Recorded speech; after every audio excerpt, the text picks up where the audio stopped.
Um dia, um fariseu, que era doutor da lei, fez a seguinte pergunta a Jesus: Mestre, qual o maior mandamento da lei? E Jesus respondeu: Amarás a Deus de todo o teu coração, de toda a tua alma e com todo o teu entendimento. Esse é o primeiro mandamento. O segundo é semelhante ao primeiro: amarás o teu próximo como a ti mesmo. Nesses dois mandamentos está toda a lei do amor. Jesus veio até nós para nos ensinar isso, amar a todos indistintamente. Ele resumiu em dois os 10 mandamentos que Moisés, quando tirou o povo judeu do Egito, levou esse povo pelo deserto até a terra prometida, até Canaã. Para conter esse povo, ele trouxe, descendo do Monte Sinai, a tábua da lei, os 10 mandamentos. Ele apresentou a esse povo um Deus punitivo, bravo, que ou obedece ou obedece. Então, os 10 mandamentos eram, né? Não matarás, não furtarás, não cobiçarás a mulher do próximo e outros. E aí, mais tarde, veio Jesus. Jesus resumiu os 10 mandamentos nesses dois que eu acabei de falar. Como que a gente vai amar a Deus? Nós vamos amar a Deus amando o nosso próximo. E como nós vamos amar o nosso próximo? Fazendo a ele todo o bem que a gente conseguir, que estiver ao nosso alcance. E isso é caridade. Hoje, nós, como a Malu disse, encerrando o capítulo 13, nós vamos falar sobre caridade material e caridade moral. Então, boa tarde a todos. Que a paz e o amor do nosso Mestre Jesus esteja conosco. Eu agradeço a Deus por estar aqui, por nós estarmos juntos. Sempre é muito bom. Agradeço a direção da casa pela confiança, pela oportunidade do estudo, para que a gente possa sempre trazer um pouco mais dessa boa nova que Jesus veio e nos exemplificou. Para falar sobre o tema, eu procurei artigos e palestras na revista O Consolador, nos sites da Federação Espírita do Estado de São Paulo. Agradeço aos que, nas outras 3 segundas-feiras, já vieram aqui, falaram sobre esse capítulo, o Cícero, a Regina e a Alice, que não estão aqui hoje. É difícil falar depois deles, mas eu vou tentar. A gente vai tentar complementar essa maravilha que é o capítulo 13. Então, vamos lá. Vamos definir, primeiramente, quem é o nosso próximo. Nós temos o próximo mais próximo. Esse próximo mais próximo é nossa família, os nossos amigos mais chegados, aqueles com os quais nós trabalhamos diariamente. E há o próximo, não tão próximo, é um próximo distante. Esses são aqueles que a gente encontra na condução, encontra na rua, encontra num barzinho, quando a gente vai, numa festa. Esses são aqueles próximos distantes. Mas todos nós somos próximos, porque nós somos todos irmãos, né? Então, nisso a gente concorda. A caridade, ela pode ser entendida como o ato de ajudar o próximo, não só por meio de doações ou objetos, mas ajudar com carinho e amor. Ajudar o próximo a progredir em suas vidas e, dessa forma, desenvolver a sociedade como um todo, porque nós compomos a sociedade. A caridade, então, ela pode ser material e moral. A caridade material consiste em auxiliar os nossos irmãos, dando alimento a quem tem fome, agasalho àquele que tem frio, enfim, amenizar o quanto possível as suas privações materiais. A caridade material é de valor inquestionável e é, por assim dizer, uma maneira de dizer, né, a mais fácil de ser praticada, porque nós sempre podemos dispor de alguma coisa para auxiliar o outro.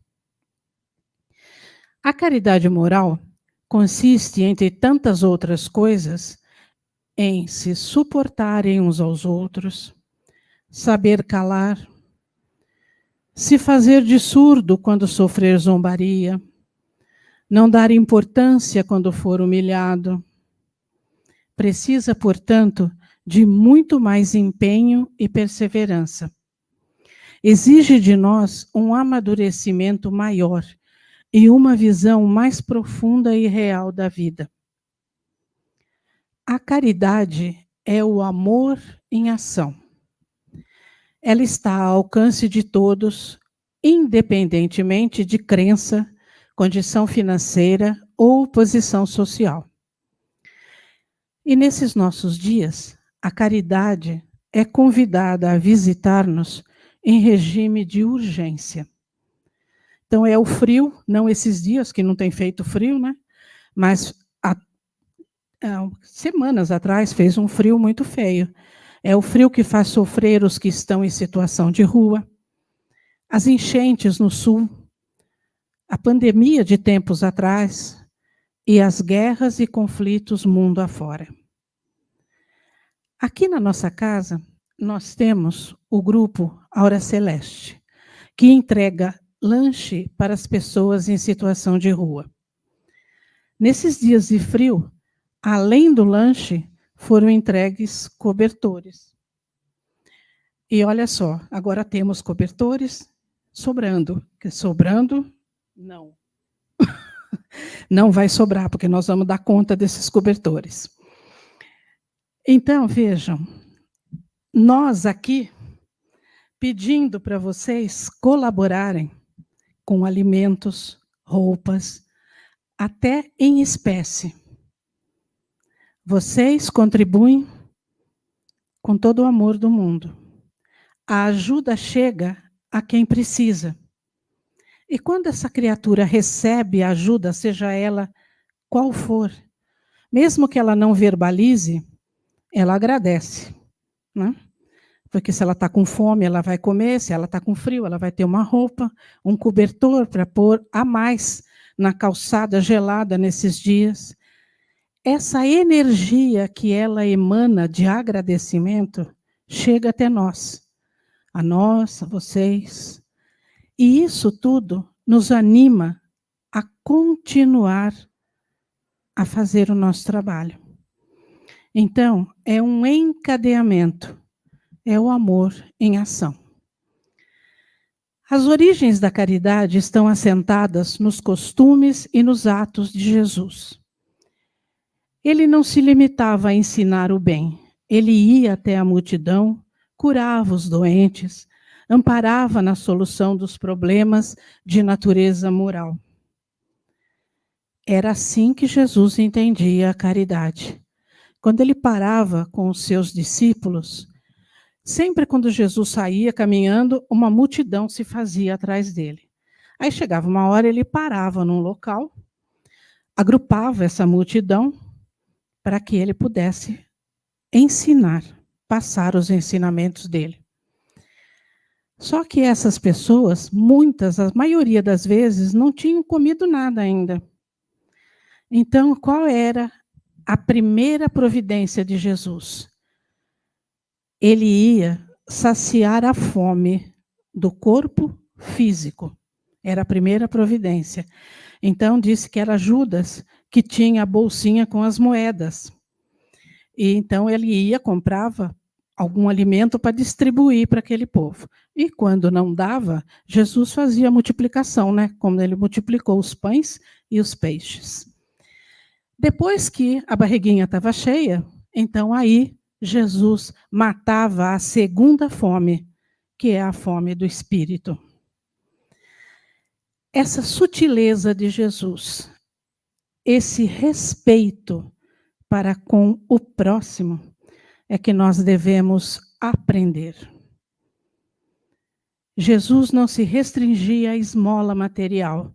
Ele agia com benevolência e indulgência para com as imperfeições alheias. Então, a caridade é necessária? Qual é a necessidade da caridade e que importância ela tem para nós? A caridade é a necessidade do espírito. A sua importância é moral. O corpo físico, para crescer e tornar-se forte e sadio, precisa de alimentos e exercícios adequados. O espírito também reclama cuidados para se iluminar e se aperfeiçoar moralmente. A caridade, então, é o exercício adequado para desenvolvermos o amor, desenvolvendo as outras virtudes: bondade, compreensão, paciência, piedade, perdão. Para sermos bons, compreensivos, pacienciosos, todas essas qualidades, nós temos que tratar os outros da mesma maneira. Se nós queremos atenção, temos que ser atenciosos. Para perdoar, vai depender de esquecer as ofensas ou então uma coisa muito melhor, não se deixar ofender. Para desenvolver tudo isso, é preciso praticar. Deixar ir embora o homem velho que ainda habita em nós e deixar surgir o homem novo, menos egoísta, menos vaidoso. Nós podemos praticar interagindo uns com os outros. Nós podemos ver aqui. A gente acolhe e é acolhido. A gente ouve e é ouvido. Nós sabemos de necessidades enormes de tantos irmãos. Então, é uma via de mão dupla. E, mais uma vez, nós usaremos a palavra amiga, a paciência, a alegria, a tolerância e o respeito. Praticar a caridade fazendo o bem sem ostentação. Porque se for para praticar a caridade só para nos mostrarmos para os outros, então nós já recebemos a nossa recompensa. Em Matão, é uma cidadezinha, eu digo cidadezinha porque é uma graça de cidade, no interior de São Paulo, morou e morreu lá, Cairbar Schutel, um filantropo, divulgador espírita. Isso em 1930 e pouco, 40. E uma vez ele soube que um morador da cidade, amigo, conhecido, que é a cidade pequena, todo mundo se conhece, ele estava desempregado, tinha família e filhos. Então, o que ele fez? Ele foi até esse amigo e virou e falou: olha, lá no meu quintal o mato está que a gente nem enxerga o outro lado mais. Se você souber de alguém que possa ir lá capinar para mim, a gente combina o preço justo, quanto estão pagando, e você me indica essa pessoa. O homem falou: eu vou. Lógico, né? Ele estava desempregado, ele falou: eu vou. Combinaram o preço, foi, ele fez o serviço, recebeu, e ainda saiu dizendo assim: olha, prestei um favor para o senhor Schutel, que era como ele era conhecido. Olha a delicadeza como foi praticada a caridade. Ele não chegou e falou: eu sei que você está passando fome, está desempregado, está preocupado, vai lá capir o terreno que eu pago para você. Não, ele foi lá ver se ele conhecia alguém, ou seja, ele usou meandros, subterfúgios, para que o outro não se sentisse humilhado. Então, a caridade moral é também não deixar o outro humilhado com o que a gente está fazendo. O que a gente dá com essa mão, então que essa mão aqui não saiba o que nós estamos fazendo. Jesus fazia isso.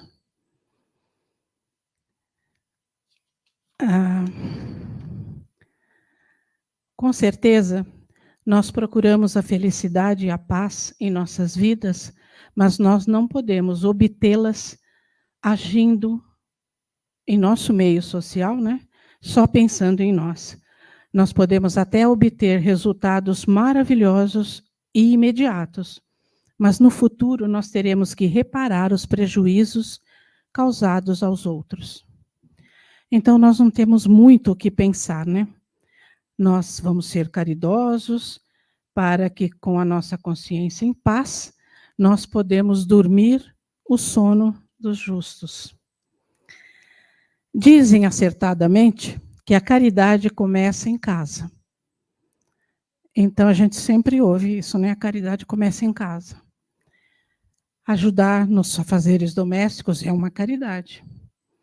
Cuidar, conviver e cuidar zelosamente por um familiar doente, sem lamentações ou revoltas com a situação, é caridade. Aceitar como os nossos filhos, os nossos parentes, aqueles que convivem conosco, são do jeito que eles são, sem ser do jeito que nós gostaríamos que eles fossem. Então, ser caridoso com esse nosso próximo, mais próximo, que nós conhecemos as mazelas, conhecemos as preguiças, né? Como a gente conhece as manias desse próximo mais próximo, fica difícil, mas não é impossível. Porque nós vamos trabalhar em nós o despreendimento e a humildade. Agora, aquele próximo distante, não tão próximo, a gente não conhece ele direito mesmo, então fica fácil a gente sorrir, abraçar, ajudar de longe, né? A gente não convive com ele todo dia. A gente então põe no nosso rosto aquele verniz social e fica tudo bem. Com o nosso próximo dentro de casa, não dá para fazer isso. Um palestrante que eu ouvi, ele cita uma coisa assim. Eu vou ficar devendo o nome dele, porque eu esqueci de escrever e esqueci o nome dele. Ele que me perdoe. Nos famosos churrascos de família, nós seremos uma boa nova, aquele que quando a gente chega fala assim, oi, que bom que você veio, estava esperando você. Ou então nós somos aquela má notícia, né? Meu Deus, ela veio. E tem, né? Não tem churrasco muito mais vezes, não, porque nós não estamos conseguindo, mas a gente ainda faz. Quando nós doamos o nosso tempo de folga, as nossas preocupações e interesses para socorrer um necessitado, é muito bom. A alegria que nós damos a eles, nesse despreendimento nosso de deixar as nossas dores guardadas para ir socorrer aquele que está pedindo, a providência divina nos devolve em dobro, principalmente a consciência tranquila. Então, fazer a caridade indistintamente, conforme Jesus falou. Tranquilo, ninguém tem dúvida, é praticamente mamão com açúcar fazer a caridade. É? Não é. Porque sempre é um mas, né? Como nós vamos calar em face de uma acusação impiedosa que nos fere a alma? Como orar por aqueles que nos prejudicaram sem retorno, que nós não podemos reverter essa situação? Como nós vamos administrar em nós a palavra áspera do irmão, aquele irmão que é caro para nós, que a gente gosta muito? É uma coisa a ser pensada, né? Então, perceberam por que a caridade moral é a mais difícil de ser praticada? Porque ela mexe com pontos mais densos do nosso ser, que são aqueles dois bichinhos horríveis que ainda a gente traz em nós, o orgulho e a vaidade. Mas Jesus veio até nós para nos ensinar como nos livrarmos dele. E nós estamos tentando e estamos conseguindo, com a graça de Deus. Muito obrigada, uma boa reunião a todos.